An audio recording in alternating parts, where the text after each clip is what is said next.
어제 본문을 통해서 우리는 바울이 자신이 복음과 영혼 구원을 위해서 마땅히 누려야 하는 권리를 제한한 것에 대한 간증하는 부분을 살펴보았습니다. 하나님의 교회를 개척하고 그리고 그것을 잘 세우기 위해서 인생을 바쳤던 바울은 교회로부터 사례비를 받을 수 있었지만 받지 않았습니다. 자신의 권리를 제한했죠. 그러나 그 권리를 제한함으로 인해 바울은 다른 어떤 사도보다 더 많은 수고를 해야 했습니다. 교회 사역을 마치고 나면 피곤한 몸을 이끌고 천막 만드는 일을 하며 힘겹게 살아야 했습니다. 쉴 새 없이 일하고 복음을 전하는 사역을 했던 것이죠. 그러나 바울은 자신이 그렇게 고생하며 복음을 전하고 영혼을 세우려고 쏟아부은 그 노력을 결코 자랑하지 않습니다. 그 이유가 무엇일까요? 분명히 남들보다 훨씬 더 수고하고 남들보다 훨씬 더 고생했고 누구보다 열심히 교회를 위해 헌신했는데 왜 그것에 대해 결코 자랑하지 않을까요? 우리 같으면 알아달라 여기저기 소문내고 우리의 희생을 자랑하고 다닐 텐데 바울은 왜 그렇게 안 했을까? 왜냐하면요. 그런 그의 노력과 삶이 부득불한 일이었기 때문입니다. 16절 말씀입니다. 내가 복음을 전할지라도 자랑할 것이 없음은 내가 부득불할 일임이라. 만일 복음을 전하지 아니하면 내게 화가 있을 것이로다. 바울은 사례비까지 받지 않으면서 그렇게 복음을 전하고 교회를 세운 일이 부득불할 일이었다라고 고백합니다. 여러분, 부득불할 일, 이 말은요, 어쩔 수 없는 일, 마땅히 해야만 하는 일이라는 의미입니다. 그렇다면 복음을 전하는 일은, 교회를 세우는 일은 바울에게 있어서 하나님께 받은 운명이자 사명이었다라는 의미입니다. 바울은 그렇게 이해하고 있기 때문에 어떤 자랑도 할 수 없다고 말하는 것입니다. 바울은 우리가 아는 것처럼 다메섹 도상에서 부활하신 예수님을 만났고 예수님으로부터 사명을 받았습니다. 이방인과 임금들에게 복음을 전하라, 이 사명을 받았죠. 그래서 바울은 그저 그 일에 매진하며 살아간 것입니다. 남들과 자신을 비교하지 않았어요. 다른 사도들과 자신을 비교하지 않았습니다. 사람들이 자신의 노력을 알아주고 자신을 잘 대우해주는 것에 관심이 없었습니다. 그런 것에 마음을 뺏기지 않았어요. 남들이 어떻건 환경과 처지가 어떻건 바울이 바라본 오직 한 가지는 바로 예수 그리스도와 그분께 받은 사명이었습니다. 예수님께서 자신에게 주신 사명만 기억했고 그 사명을 주신 예수님만 기억했습니다. 다른 사도들은, 다른 사역자들은 어떤 혜택을 누리고 어떤 대접을 받는지 귀담아 듣지 않았습니다. 자신이 복음을 전할 때 이 복음이 효과적으로 전해지고 그 복음을 들은 사람들이 구원받고 믿음의 사람으로 세워져 가는 일, 그것 하나만으로 바울은 족했던 것입니다. 그리고 그렇게 수고하고 난 후 열매가 있어도 바울은 자신의 노력과 수고를 자랑하지 않았습니다. 왜냐하면 이 일은 자신이 착하거나 자신이 자원해서 한 일이 아니라 예수님께 명령으로 받았던 일에 순종하고 있었던 것일 뿐이기 때문입니다. 17절 말씀입니다. 내가 내 자의로 이것을 행하면 상을 얻으려니와 내가 자의로 아니한다 할지라도 나는 사명을 받았노라. 이 구절을 쉽게 풀면 이런 말입니다. 만일 내가 자원해서 복음을 전했다면 나는 당연히 보수를 받을 것이지만 그러나 나는 자원해서 한 것이 아니라 내게 맡겨주신 그 사명에 충성을 다한 뿐이기 때문에 어찌 내가 상을 받을 수 있겠느냐라고 말하는 것입니다. 이렇게 바울은 자신이 인생을 바쳐 수고하고 있는 복음 사역이 자신이 자발적으로 시작한 일이 아니라 자신이 하겠다고 자원했던 일이 아니라 주님께서 맡겨주신 사명이었다는 것을 인식하고 있었습니다. 그저 주님께 순종하고 있는 일이었어요. 그렇기 때문에 보수를 받지 않아도 어떤 인정을 받지 않아도 대접을 받지 못한다 하여도 바울은 좋겠습니다. 어떤 수고도 자랑하지 않았습니다. 그러나 오해하지 말아야 할 것이 있습니다.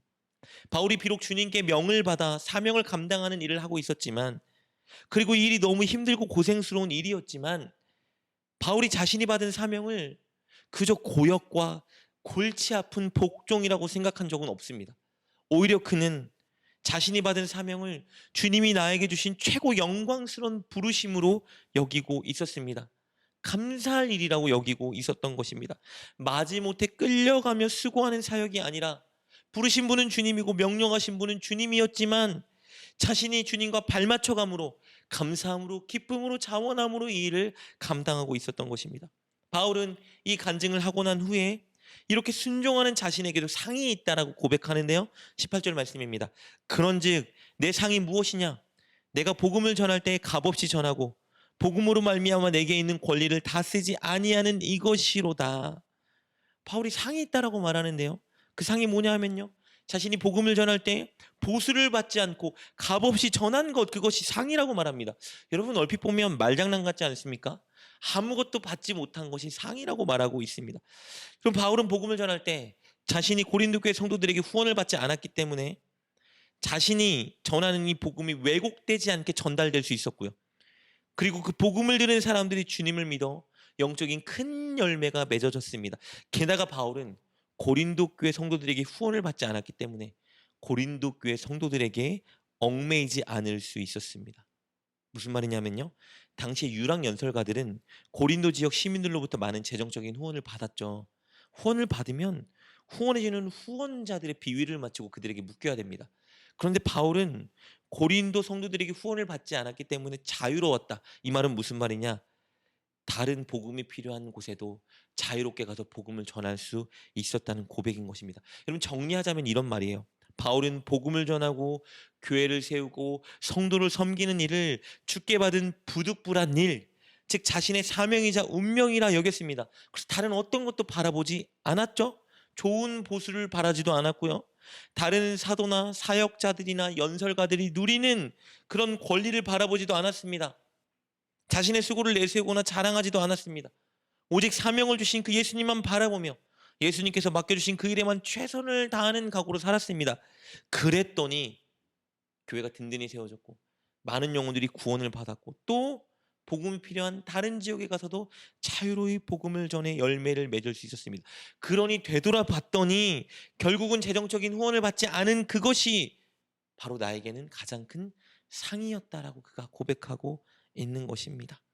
사랑하는 여러분, 여러분에게 부득불할 일은 어떤 것입니까? 여러분의 사명, 여러분의 인생은 무엇인가요? 우리 모두는 바울과 같은 교회 개척자나 사역자는 아닙니다. 사도도 아니죠. 그러나 명심해야 될 것이 있습니다. 우리도 바울과 같은 복음 전파에 대한 사명을 받았다는 것입니다. 주님은 값없이 우리를 구원해 주셨습니다. 우리를 위해 자신의 모든 것을 내어주셨고 우리를 구원받은 하나님의 자녀로 만들어 주셨습니다. 구원은 공짜지만 우리가 거저 받았지만 여러분 구원을 받았다면 우리에게는 부득불할 일이 생긴 겁니다. 그것은 우리에게 공짜로 주신 값없이 주신 그 구원의 은혜 복음을 전하는 삶입니다. 그러므로 우리는 주변에 있는 사람들을 구원의 길로 인도하기 위해서 바울처럼 우리의 권리와 자유를 제한해야 합니다. 우리 교회가 더 바르고 건전하게 세워져 갈 수 있도록, 그래서 우리 교회가 지역의 구원의 방주 역할을 감당할 수 있도록 우리는 최선을 다해 교회를 세워가야 합니다.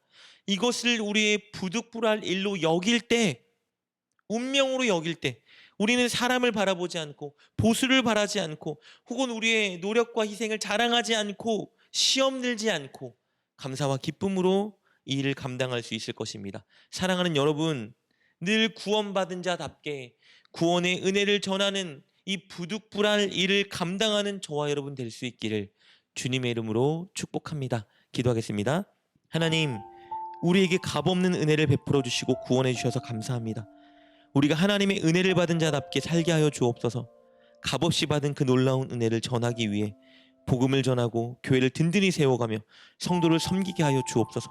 그것이 우리에게 주어진 부득불할 일임을 믿고 감사와 기쁨으로 그 일을 감당하는 우리가 되게 하여 주옵소서. 예수님의 이름으로 기도드립니다. 아멘. 오늘 말씀을 통해 깨닫고 결단한 것은 무엇입니까? 그것을 붙들고 하나님께 기도합시다. 그리고 그렇게 실천하며 하루를 살아가는 여러분 되시길 주님의 이름으로 축복합니다.